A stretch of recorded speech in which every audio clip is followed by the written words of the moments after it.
you wanted the best, you've got the best podcast, the hottest podcast in the world. The Chris Voss Show, the preeminent podcast with guests so smart you may experience serious brain bleed. The CEOs, authors, thought leaders, visionaries, and motivators. Get ready. Strap yourself in. Keep your hands, arms, and legs inside the vehicle at all times, because you're about to go on a monster education roller coaster with your brain. Now, here's your host, Chris Voss. Hi, folks. Voss here from thechrisvossshow.com. I don't know why I'm doing a rock DJ voice, but it just came out of me, so I don't know what's going on there. Welcome to the big show. My family and friends, as always, for 16 years, 2,500 episodes. We bring you the Chris Voss Show, and we just keep doing it, damn it. And you can't stop us no matter what you do. Why would you want to stop the Chris Voss Show? I don't know. Anyway, guys, go to goodreads.com/Chris Voss, LinkedIn.com/Chris Voss, Chris Voss 1 on the TikTokity. All those crazy places on the internet. Opinions expressed by guests on the podcast are solely their own and do not necessarily reflect the opinions of the host or the Chris Voss Show. Some guests of the show may be advertising on the podcast, but it is not an endorsement or review of any kind. Today, an amazing young man on the show. We're going to be talking about his insights, his new app, and some of the things he's trying to accomplish and why you should probably download it now. We'll get into that. We are joined on the show with Ebrima Jallow joins us on the show, and we're going to be talking about his app and everything else. He is the founder and CEO of Trippz, with a Z at the end, Trippz. It's a nostalgia-driven social platform that helps relive and share meaningful memories across generations. With over a decade in product development, he's worked at the intersection of users and builders, learning how ideas become products that truly touch lives. He's been bootstrapping it while working full-time in the late nights and weekends into a mission to create a platform that doesn't chase fleeting trends, but celebrates the moments that shape who we are. He believes real innovation isn't just about the next shiny thing. It's about building something that lasts.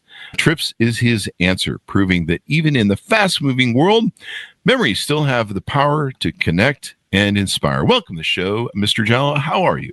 Not too bad, Chris. You know, that intro, the energy level, and I can't match it. I'm sorry. You would just have to stick with my semi. We put a shocker underneath your chair, so we're just going to push the button to jump you up in energy there as you go. So welcome to the show. Give us .coms, wherever you want people to find you on the interwebs. So Facebook, I think we're on live right now. I'm on LinkedIn as well. I'm on Twitter, Fulani Dude, Fulani, Fulani. Instagram, Fulani Dude as well. Yeah, you can find me in those platforms.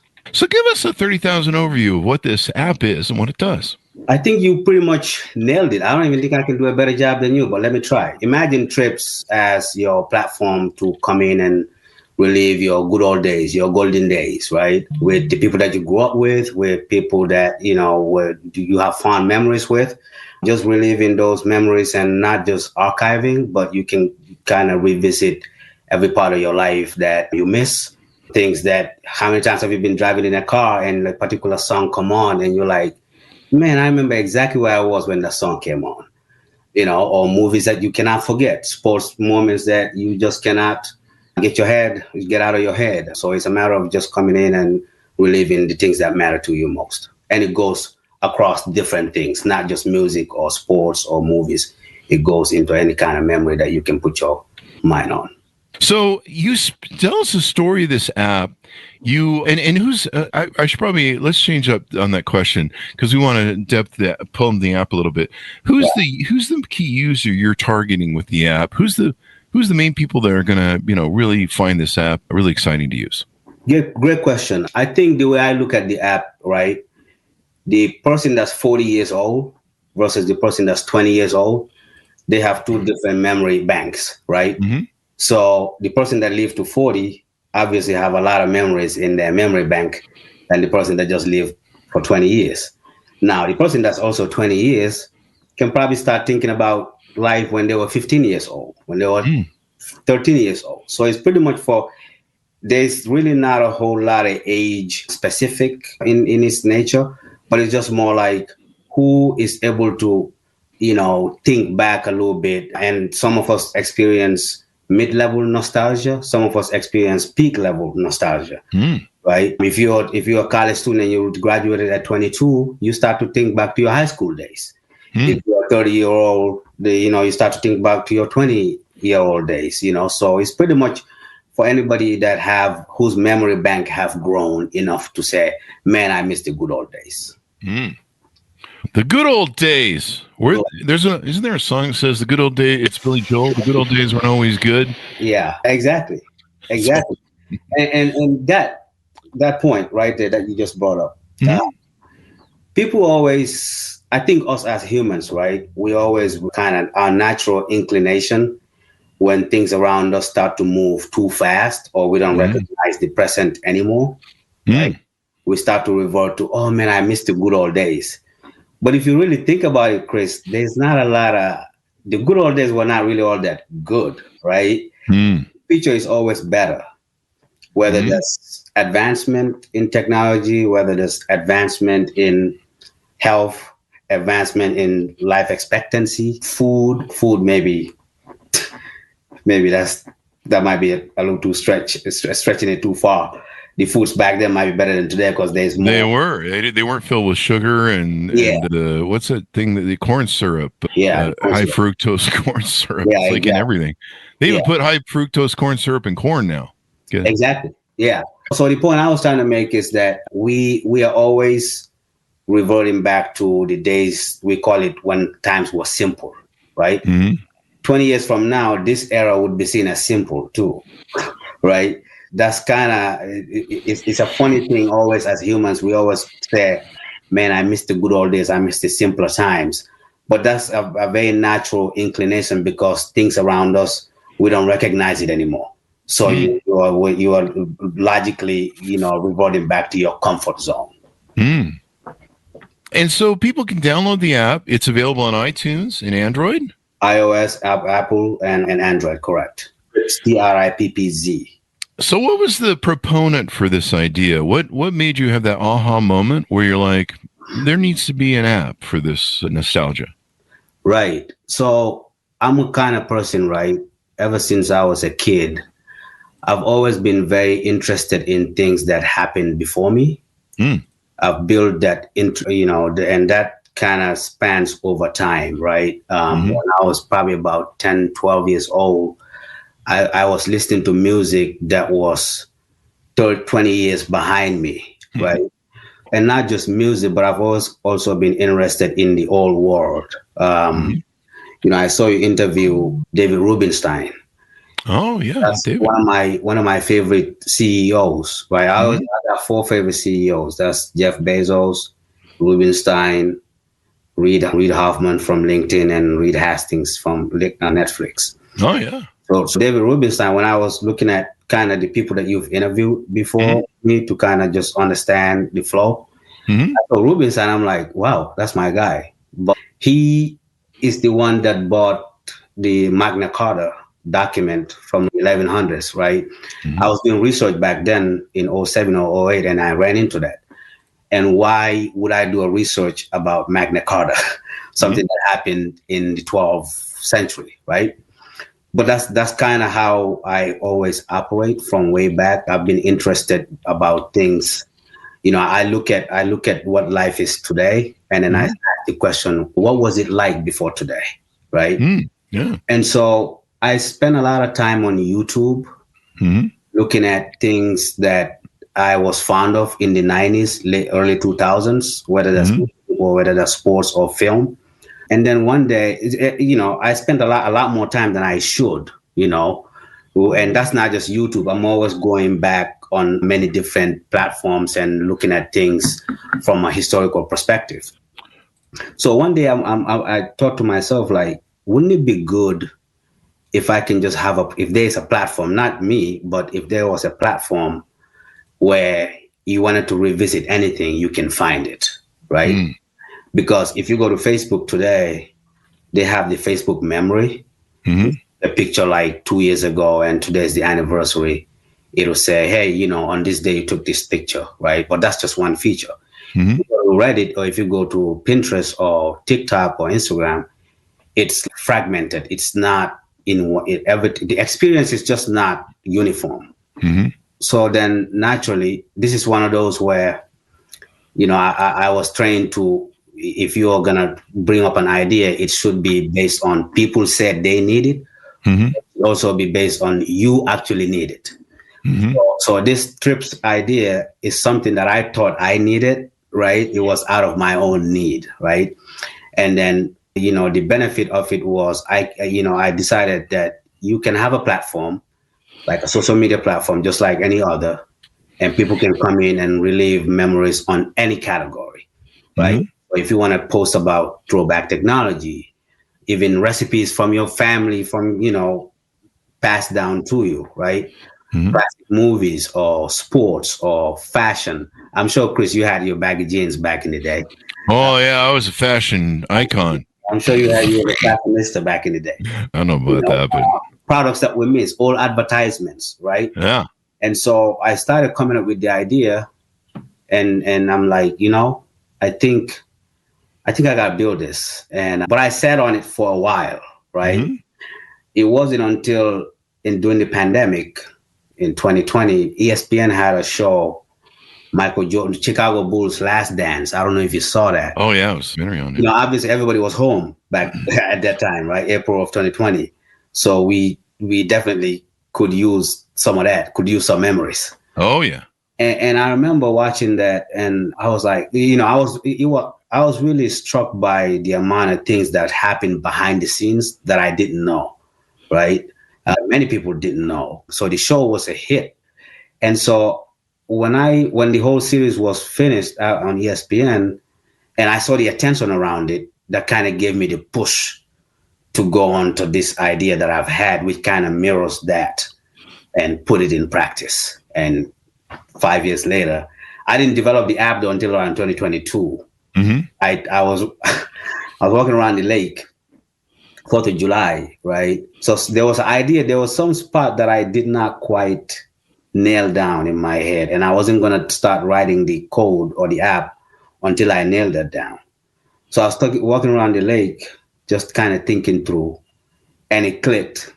I got in my car, man, came right back home, and July 4th, 2022 is when I wrote the idea on paper. And then I started building. Now, do you know how to code? Did you code the app yourself, or did you end up having to hire? I have a team. I know I've coded, but I don't do it full time. Uh-huh. I'm more on the user experience. That's kind of what I've been doing for the past decade at least. Mm-hmm. Kind of charting what the user experience looks like. So my roles have been being a business analyst and a product owner in a technology team, which, my role is to bridge that gap between the person that needs the technology, and how they want to use it. And then on the other side, you have the person that's going to build the tool, right? So it is my job. My career has been taking what the users want, how they want it, and what the parameters are, what the limits of the technology should be, kind of understanding that nature. Mm-hmm. And looking at, since I understand how to code or how code operates, right? Mm-hmm. I can sort of advise the developers who build the tool and say, here's what we need. Here's how it needs to be tested. Here's how we make sure it kind of meets the criteria of that. So I'm more on the design side, kind of designing what the user experience from, point A to point B to point Z, the whole flow looks like, so that we are building exactly what the intended use case is. I have a team. I'm one of a team that is building this. And you're right. There's a few different, like Google Photos tries to do this reminder with me. They'll be like, here's this pictures of your dogs like 10 years ago or something. And it's kind of nice, but sometimes that, it's really bad at, I still struggle. I've had 4 dogs over my lifetime so far, in my adult life, I should say. Yeah. And they're used, I think 3 of the 4 have been black and white huskies. Mm-hmm. And they do have different facial looks, but man, it gets confused. They'll be like, here's some pictures of Rocky. And I'm like, no, that's my dog, Freya. Right. I tried to fix it a million times and finally just gave up. Right. But, Chris, I'm glad you brought that up, the Google Photos thing. I was talking with one of the investors. They reached out, wanted to understand how we're doing, and asked me like, how different is this from Google Photos, like memories? And Google Photos is static, right? Mm-hmm. It does not go beyond just showing just like the Facebook memories, right? You don't go beyond just seeing what the memory is, what it is showing you. Mm-hmm. What we're trying to do here is to make that Google Photos memory, I'll take it one step further and make it interactive, right? Mm-hmm. You see corporations do this all the time, and I'm sure we're going to get to that later, but, the nostalgia-driven marketing is a thing, right? Every corporation is trying to do that. You look at McDonald's advertisements, you look at Lego, you look at Nike, Volkswagen, Coca-Cola. I mean, I can go on and on, right? They're all trying to play off of our fond memory of something, right? Something that we knew from back then. So making that interactive just from the ad space alone is what we're trying to do here, but beyond, right? Is have a platform where we can come in and celebrate those memories that we all have, because, it's universal. Everybody, the memories, some of them might be good, some of them might be bad, but even in the bad ones, when we look at ourselves today, we can kind of understand how far we've grown and how much we have persevered and how we got to where we are today. Is the one thing man can learn from his history is that man never learns from his history. And thereby we go round and round.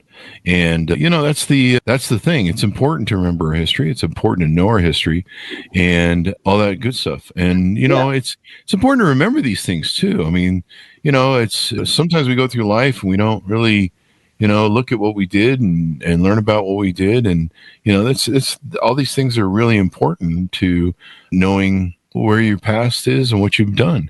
So, So have you developed apps before? Was this your first app? Was this your first entrepreneurial venture, or were there others? No, this was not, sadly. There was another one. It was more in the financial sector. But, when the way sometimes some of these things, you got to look at the interdependencies, right? You develop an app, it may be tied to maybe the readiness of it is dependent upon some government agency clearing some regulatory process, or maybe some whatever it could be. Like it may be tied to some things being signed off on by higher powers, from either from the government or from state or local officials. That always becomes tricky. So we had to shelve that just because of the too many complications. It's always better, in my experience, look at ideas that you don't have a lot of things tied to it that are going to be bogged down on some bureaucratic process. Right? But before I even forget, I wanted to get to something you just said about history. I always think about the 1918 or 1917 pandemic during that time. They said when the COVID happened, they said, another one happened in 1917. Problem is, whoever that was alive in 1917 might not have been alive in 2020, right? So it's kind of hard to see a reference point like, hey, when it happened in 1917, here's what we did. And so we that are alive today can kind of look at that and say, oh, they did this, they did that. Maybe let's do this. Obviously not the same way, but let's kind of adjust our strategy a little bit and we might get better. So one of the main points of Trippz is to catalog what we're doing, right? The memories don't just have to die. They can be look at Trippz as like a digital museum, if you will, right? Because if there was a digital museum back in 1917, we could easily trace back what we could do in 2020, right? And all of us would not be scrambling, going here and there. That's why I respect David Rubenstein so much in your interview with him. He the fact that he put all these efforts in capturing that Magna Carta document and putting all his energy and resources. That's an expensive document. I think it was like $22 million that he bought it for. right? That's an expensive document. But, if you read his reasoning of wanting to go after that document, it's kind of fascinating, right? But yeah, I just didn't want to forget that part before I jumped into something else. Thought it was an important point. See, you're moonlighting. You're trying to do this app. That's a hard thing for people to do. And there's a lot of wannabe entrepreneurs that listen to the show that are trying to figure out, how do I move from a day job to, doing this? And, I remember moonlighting when I started my second company, the official second company that became successful. There's a few that I tried after starting my first that were just like little experiments and test runs that didn't the road just didn't hit. But, I remember my first one, we were going to moonlight, and that's hard. It's hard. You're working 8 hours a day for someone else, and then you're trying to achieve your dreams at night. How do you keep going during those times? Or what motivates you during those times? It's very hard. There's no sugarcoating it. In fact, a lot of times you would find that abandoning the project, letting it just fall to the wayside, is much easier than continuing to finish it. Robert Kraft, I always think to the things that he said that 95% of people don't finish the last 5% of a big task. It's very hard to finish up an idea when you have a full-time job, because you got to get off work and not just forget even the job part, right? Just thinking and perfecting the idea in your head, and then making sure that it is exactly how you're thinking it, and then building it. So that's why I'm fully responsible for the design of this app, because I own that 100%, because since it's in my head, I need to be the one at least to kind of make sure it is exactly as how I envision it. Now, customers then or users can come and tell me otherwise, right? Then I can adjust it. But you go to work, you do all that, and then you get off work, you think, you work throughout all night, and then the idea is sometimes you come at a log jam, right? You don't even know where to go next. And then the financial aspect of it as well, right? The bootstrapping aspect of it, it's much easier today than to develop an app today than it is, 10, 15 years ago. And in fact, when I was coming up with this app just 4 years ago, life in building an app is much easier right now as I speak than just 4 years ago, because of all the AI tools that are out there, right? If you've had an idea and, entrepreneur aspiring, it's not late for you. In fact, you're at a better time if you just know how to use these AI tools. I think that's the next thing people need to kind of focus on, like, how do I leverage AI? Because you're going to find out that the AI tool it learns better if you give it better instructions. So for me, when I was developing, the ChatGPT came out in November 2022. And then I started building this app in July of 2022. But ChatGPT did not mature until 2 years later. When it first came out, it was hallucinating a lot, making a lot of mistakes. So I couldn't depend on those. We have some AI driven things as we wrote in the app, absent of that. But the sacrifices, they're there. And I think the harder part even is to just perfect thinking of the idea. It's one thing to be able to think of an idea, but it's quite another to think of it and build it and then say, hey, Chris, use this. Does it fit how I'm thinking it, right? I think that's the very rewarding. That harder part is also the most rewarding. Like when people use it and people tell me, you put that on the app now, man, I did not know I needed this. Or it's something that seems so obvious when they scroll and they see a picture from like their childhood, something they knew before. But yeah, it's a lot of sacrifice. You just have to don't be part of the 5% that don't finish the big task. You have to. But I think you got to love it, though. You got to be passionate about what you do. It's got to mean something to you. Because if not, Steve Jobs got a great analogy about that. Like, you have to really be passionate about it because it's so hard, right?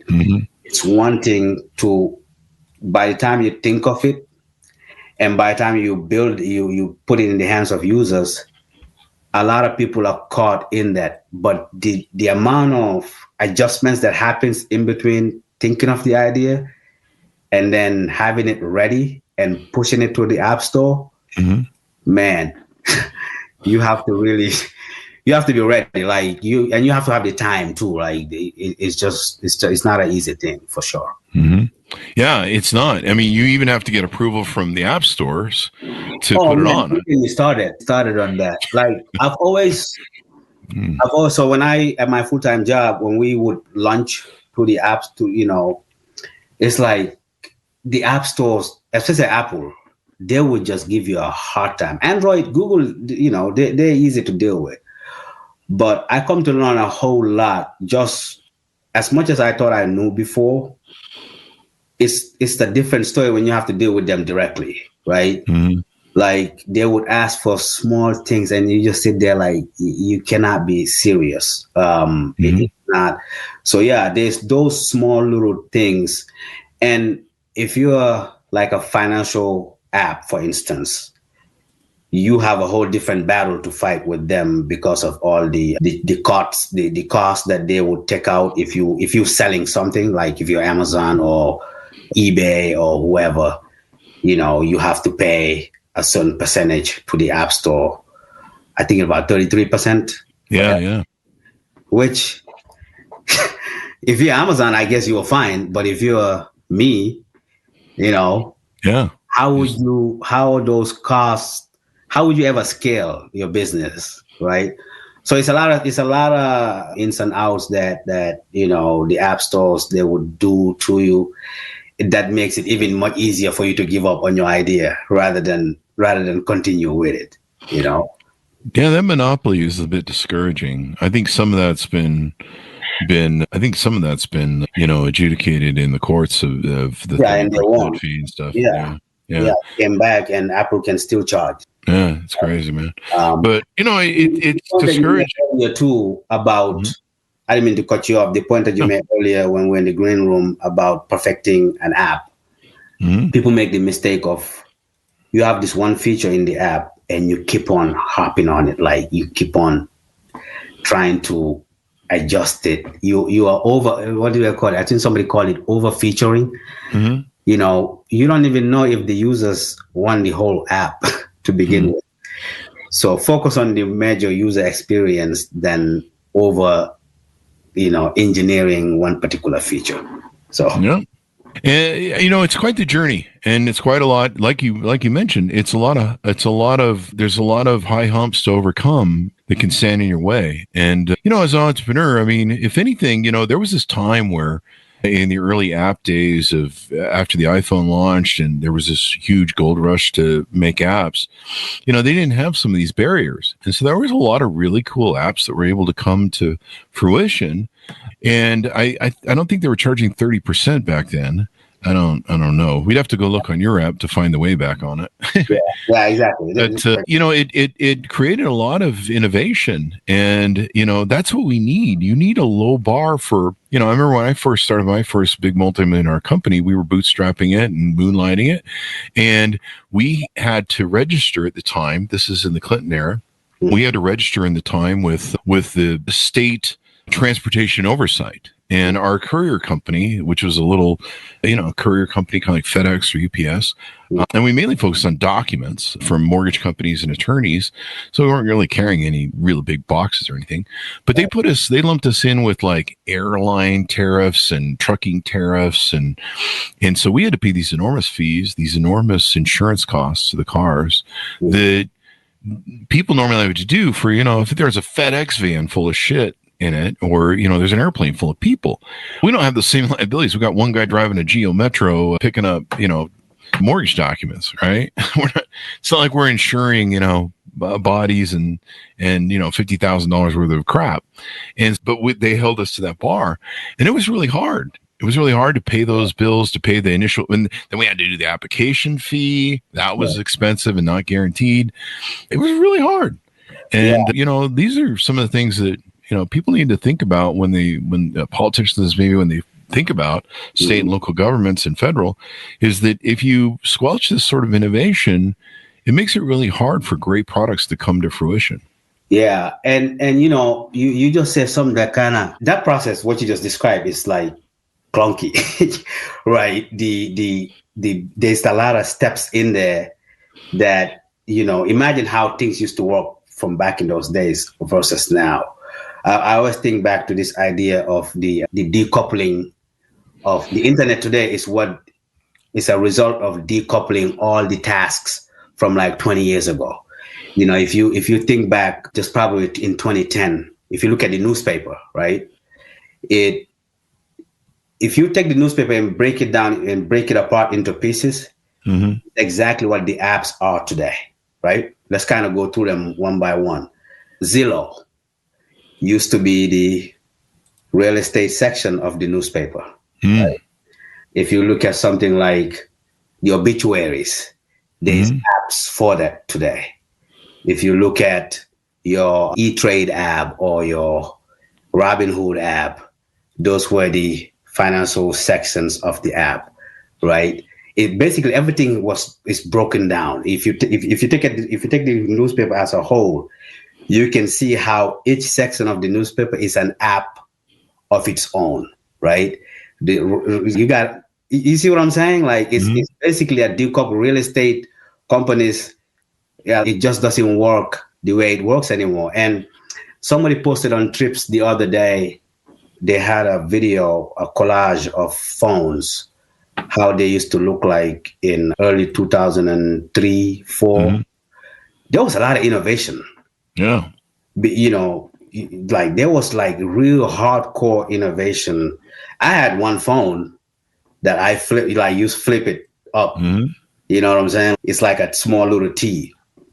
And she posted this. The description really caught me again to the question of like, when you see people using this thing the way you're thinking it, that's the rewarding part. But she had this post where she was saying that the iPhone, Apple, and Android really killed innovation because now, 20 years later, we only got two phones. You either got the iPhone or you got your Android phone. But the amount of, so she had this phone, this video that it had a lot of different phones in it. And I started thinking to myself, man, there really was innovation back then. But now they make it hard because there's just one app store, right? If you build an app, you gotta submit it to that app store, or else they got the monopoly over it. So that definitely stifles how. If Chris want to come up with something else, I'm waiting for somebody else. Maybe Chris, you can lead the way here. I'm waiting for somebody else to come up with another app store. Yeah, that would be nice. I think there are some people that try. Can we build another app? I mean, I'm waiting for like another app store, man. I think you'd have to create a whole new platform, right? Maybe. Yeah. And Google decided going into the app store, they have to buy Android. And that's how they got it. It's hard. It's a hard business to go into, So yeah, it definitely is. It can be a challenge. It can be a challenge to do these things. So as we round out the show, you wanted to throw some questions at me, I think. Yes. So I wanted to turn the tables a little bit. Okay. Since we're talking about Trippz and the Trippz app is all about, visiting, reliving memory lane. We all have one, our memories. Some of them we cringe when we look back. So I wanted to kind of flip the script on you a little bit and ask you. I got some written questions here. Okay. So I'm gonna throw them at you, right? First, now, can I plead the fifth? No, you can't. I can't plead the fifth. Oh, you can't. Get my attorney in here, damn it. Yeah, you might. ChatGPT can be an attorney now. So, but yeah, the reason I came up with this is this basically goes off of the Trippz platform. If you wanted to post, it's got categories about, hey, what do you want to talk about? Do you want to talk about musical memories? Do you want to talk about, throwback technology, fashion, recipe and advertise, things like that. So this is going to be that. So my first question to you, Chris, is going to be throwback technology. Okay. What is the one piece of tech you wish we still use today? Now, how far do I have to go back? Go back as far as you can. As far as basically my favorite piece of technology. Now, it should be something I don't have today that I miss, or could I still be in use of it? You can still be using it. I would still say my Android phone. Your Android phone? Yeah. I mean, I've had Androids since they started making them. So, what about the fax machine? Oh yeah, I used to own several fax machines back in our companies in the days. That was an interesting piece of technology. Yeah, that was when it worked. I hate faxes. I don't even know. What do you hate about faxes? Who hurt you? Show me on the doll where the fax. Yeah, I just don't like to get out of the house and have to go to FedEx and do faxing. It's just to fax, right? Yeah. Do you know anybody that owns a fax machine? There's still companies I come across that they have. It's still on their website, like their fax number and shit. Yeah, the medical industry still uses. I think I think you're right. Yeah. So question 2. This is musical memories, right? Okay. If you could relive one live concert or musical moment from your past, which would it be? Now, can it be one that I maybe missed and I regret I'd gone to? Yeah, that can be too. Okay. My biggest regret in life, I think it's number 2. My first one is not going to enough Rush concerts because I was a big Rush fan. And I just barely saw, I should mark this with date and time so people don't write me on YouTube, 9/22/2025. So yesterday I just saw David Gilmour of Pink Floyd, and he's got a beautiful documentary movie of one of his most recent concerts that are in theaters right now. And in 1994 or 5, Pink Floyd released the last studio album that they did. Well, it was the second to last real studio album they did. And they were coming to Las Vegas to start their tour, and they had kind of a limited tour, which should have been a warning sign to me. And I was going to go.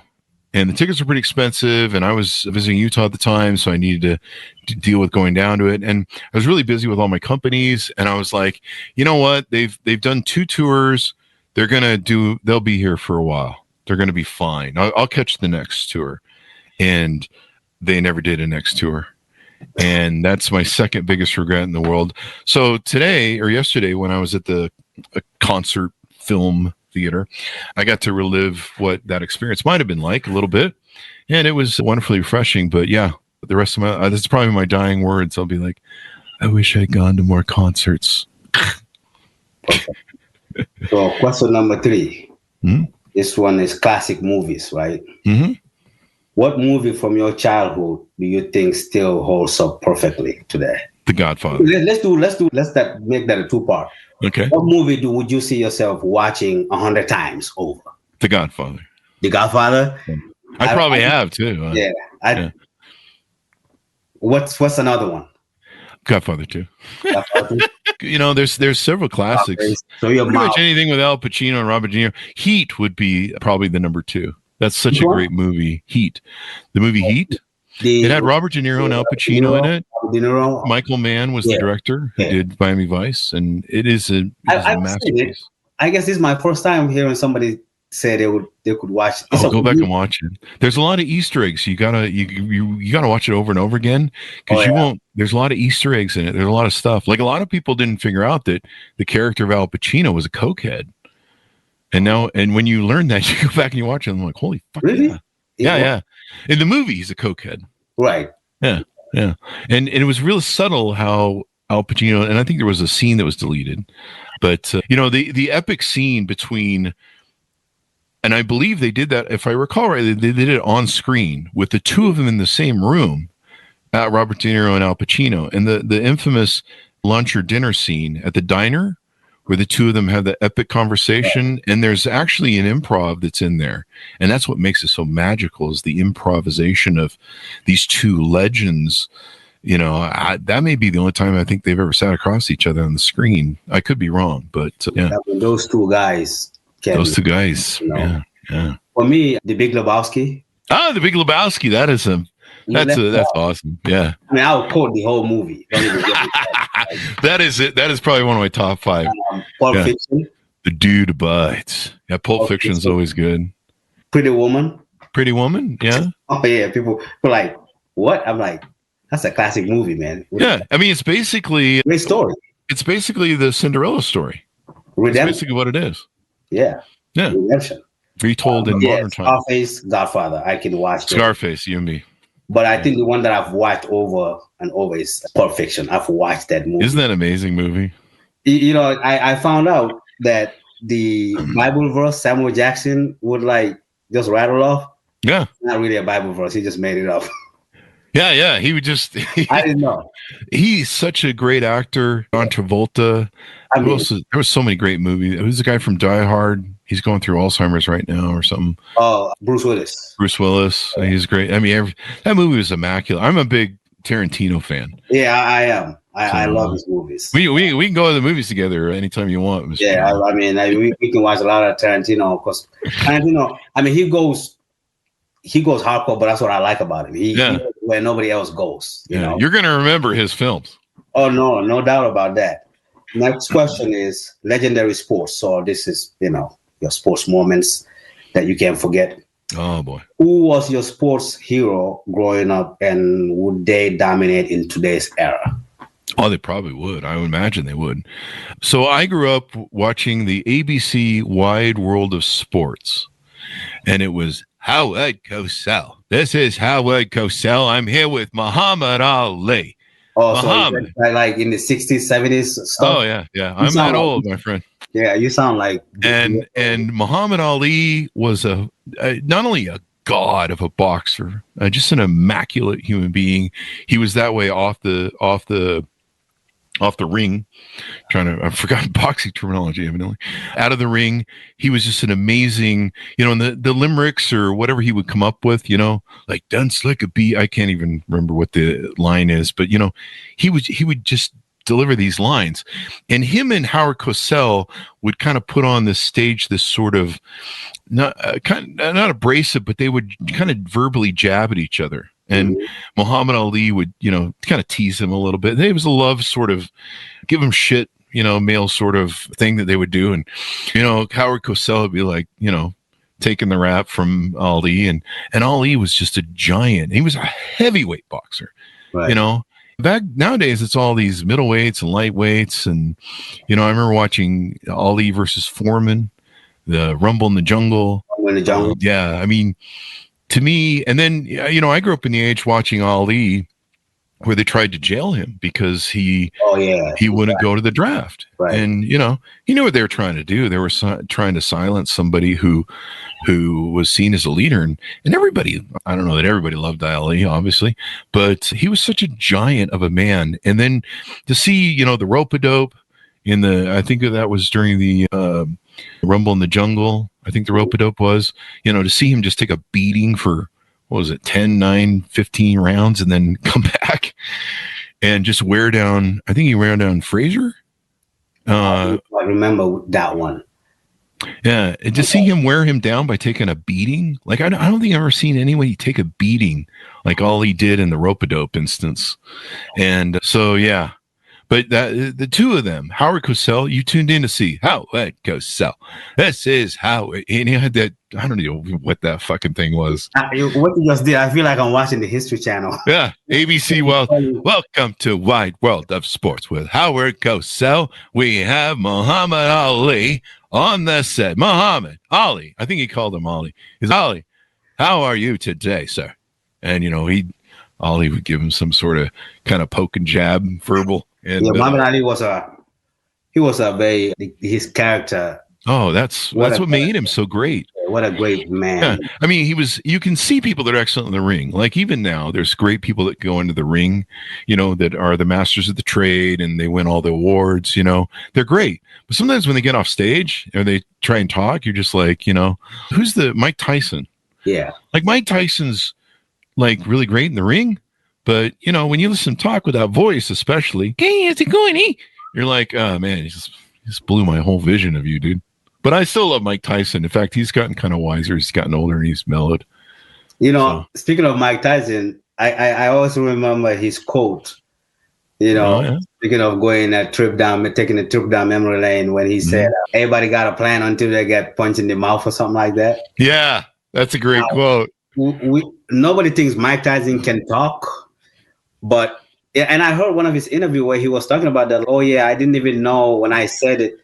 I didn't know how it was gonna become this iconic.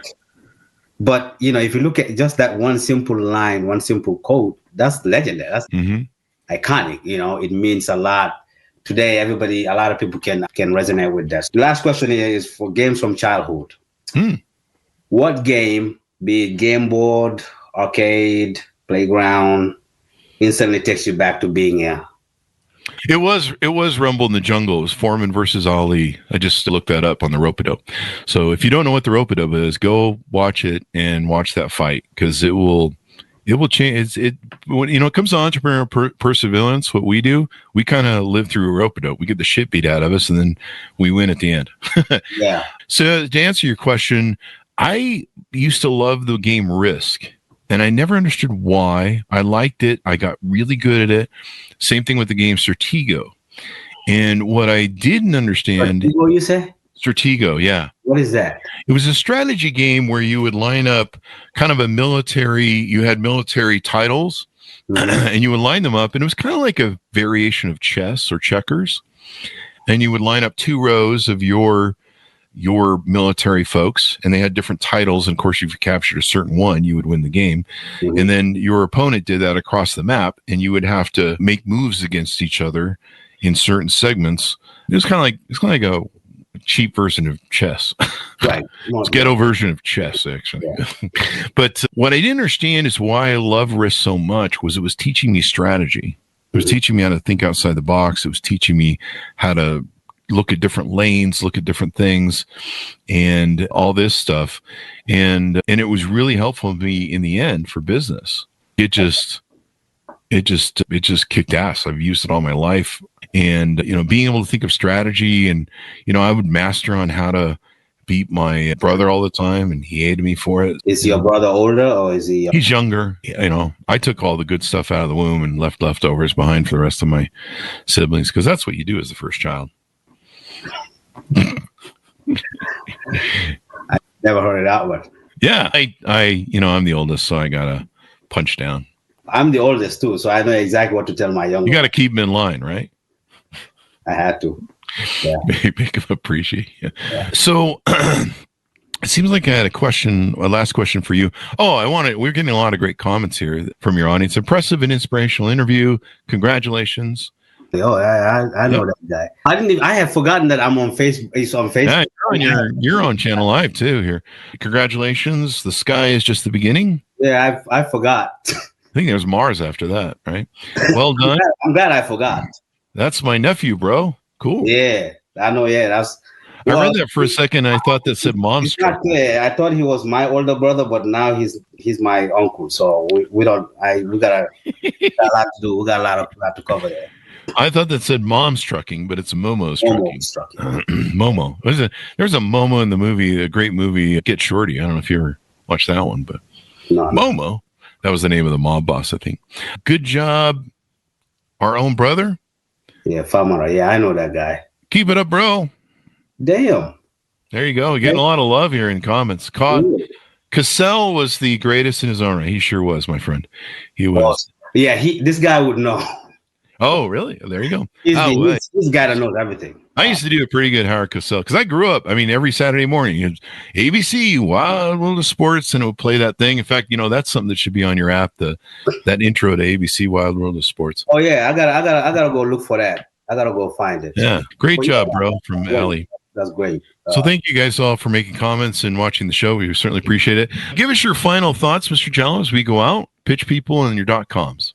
Yeah, gettrippz.com is the landing page for the app, but the app itself is in iOS, it's in Android. Trippz, go search for TRIPPZ, and again, it's as the name says, it's an app to take a trip down memory lane, and we have a lot. This is just the beginning. The bigger part of the first part was to get the app ready and put it in the hands of people, and so far the people that have been using it, as you and I, Chris, were talking earlier. We didn't overcomplicate it. We wanted to, when I sit with the team and discuss this idea, what I envision is an app that brings a great user experience, but also discovery, right? There's a lot of times where that getting those two is like hard, but we try to accomplish it the best way we can. Having on the technology side, there's a lot more that's coming on the commercial side. We're focused right now on just growing the user base. But at some point, I'll come back again when we hit 1 million users, and we're going to take a trip down memory lane and say, hey, Chris, remember when we were at 10,000 users and now we're at 5 million?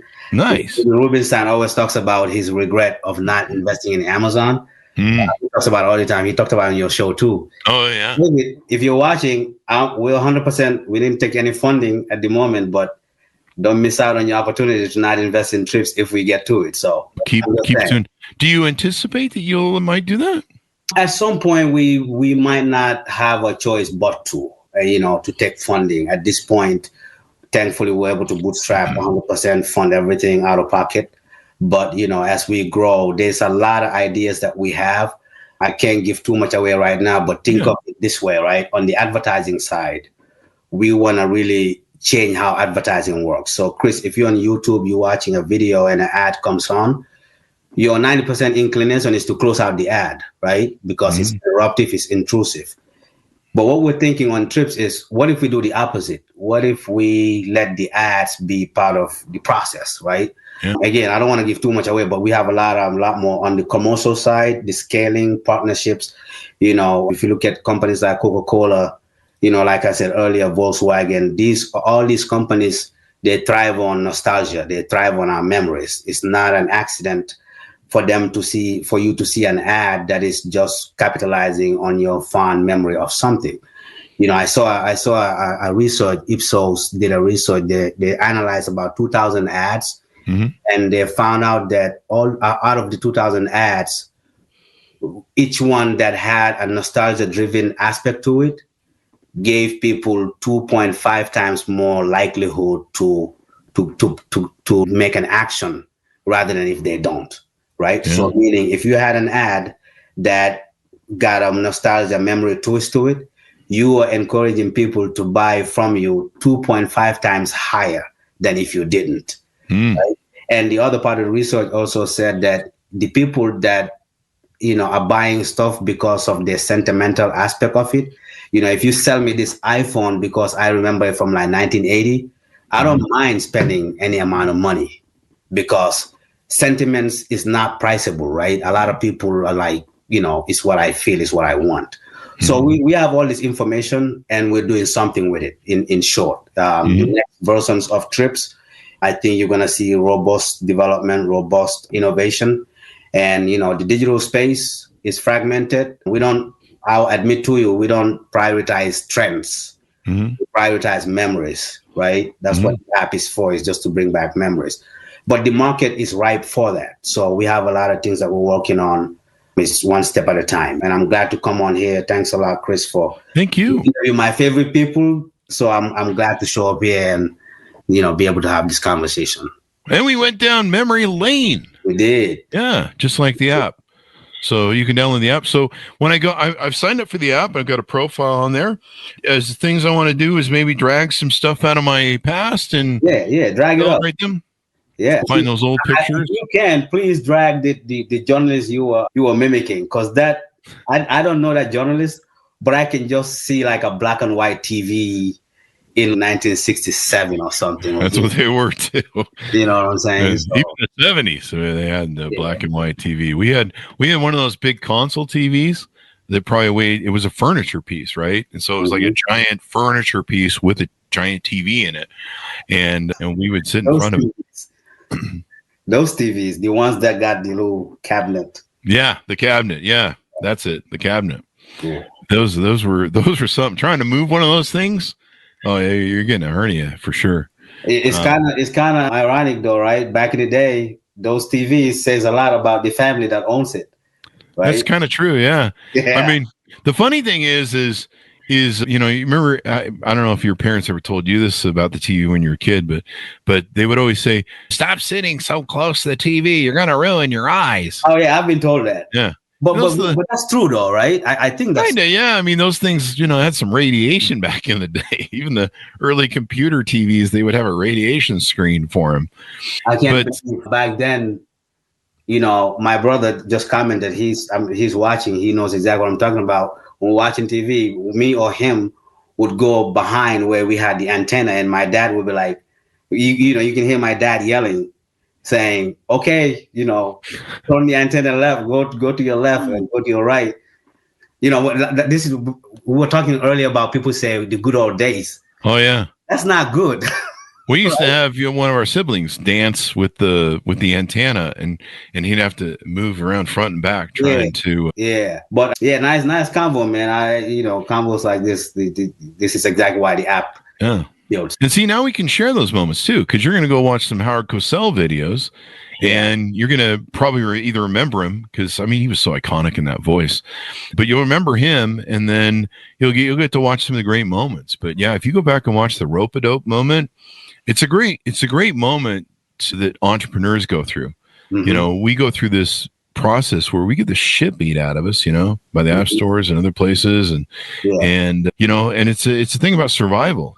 I've certainly been beat down so many times, sometimes by life, and all the stuff going on, and you're trying to build something, and you can't build anything, and but you survive in the end, and you come out winning because sometimes you just got to roll with the lashing and try and make things work coming out the other side.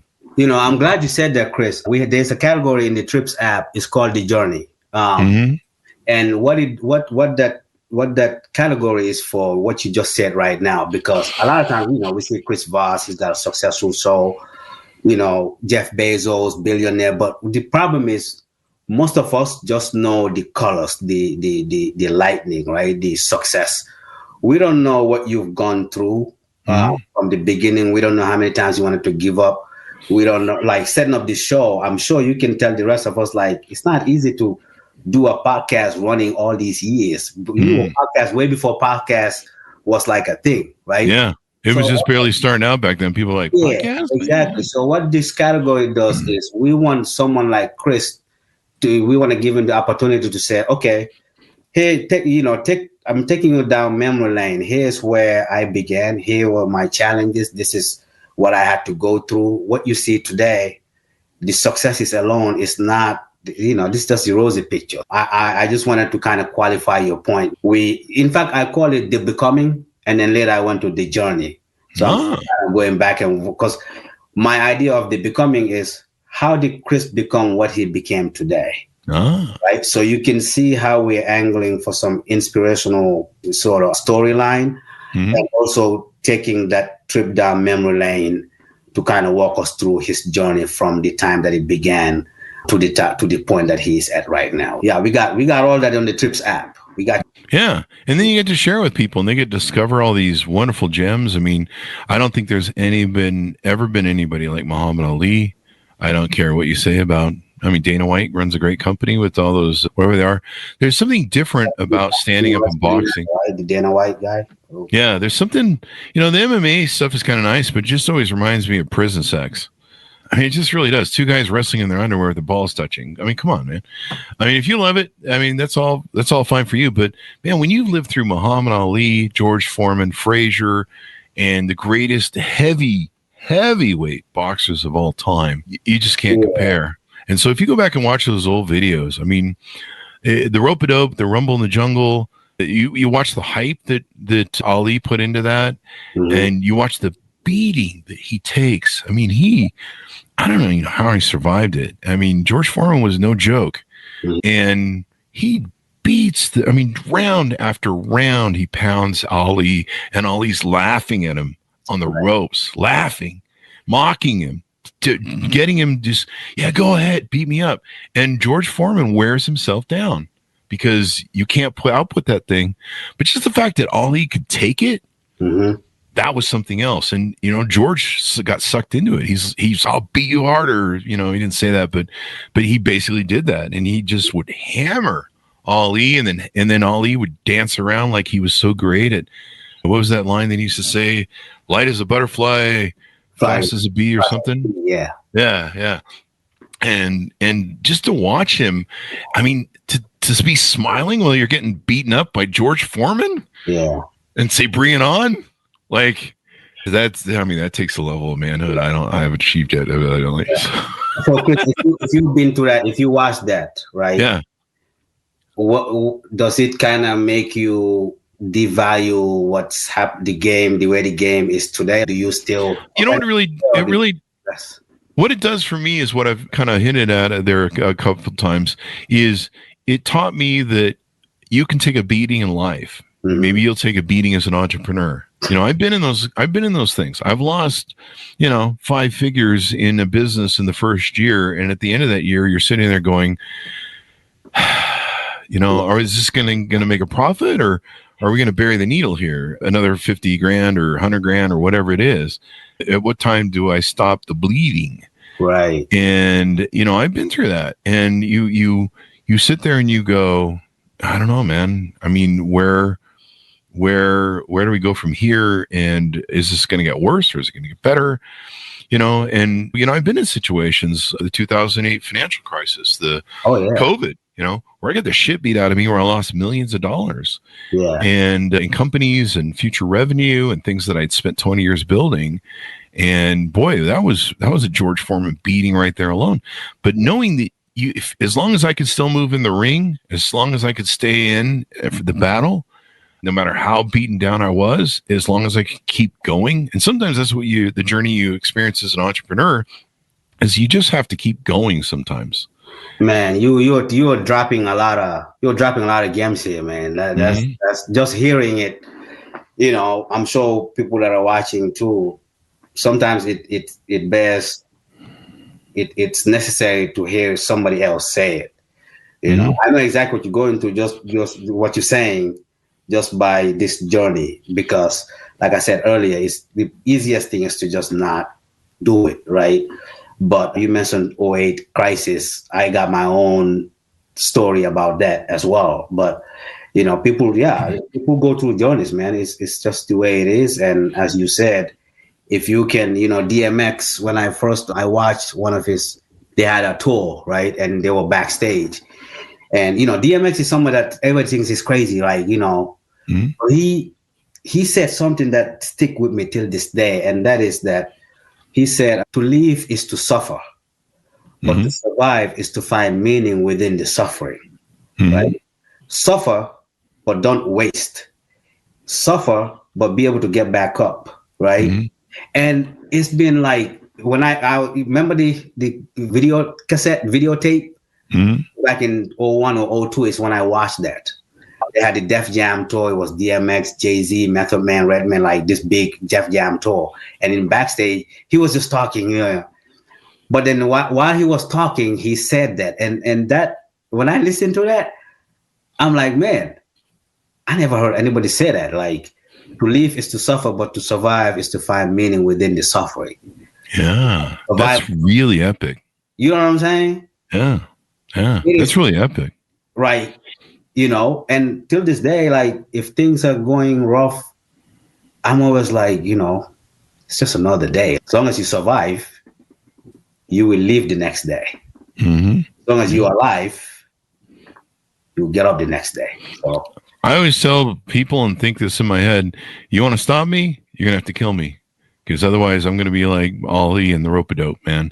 I'm going to keep coming back. I will keep coming. So you either put me down or I'll fight. If I can, I've been down on the mat where I've been destroyed and I got one finger and I'm like, bring it on. I'll fight you. With the one finger? That's about the only thing I can move. Everything's been beaten to death. You fight with the one finger, Chris? As long as I can move, as long as I can fight, I'll do it.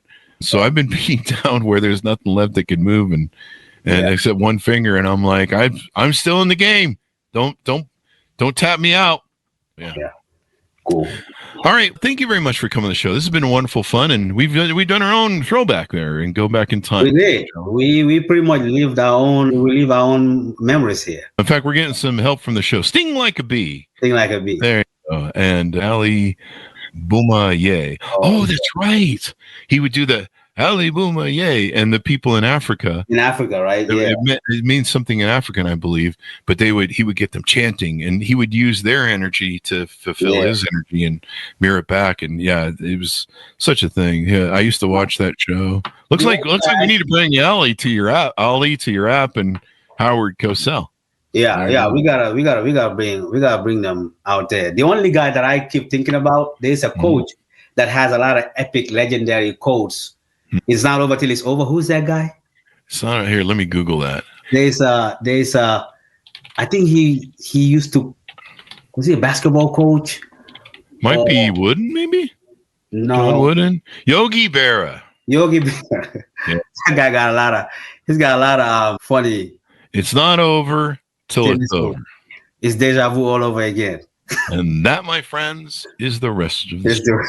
Yeah, something like that. Yeah. Thank you very much for coming on. We really appreciate it. Thanks to your audience for tuning in and leaving these wonderful comments on the show. Yeah, man, I'm everybody watching. What's up? I had completely forgot we were on Facebook Live, which is good because it got me to not be nervous. So I'm good. But yeah, if you're watching, download the app. It's on iOS, it's on Android.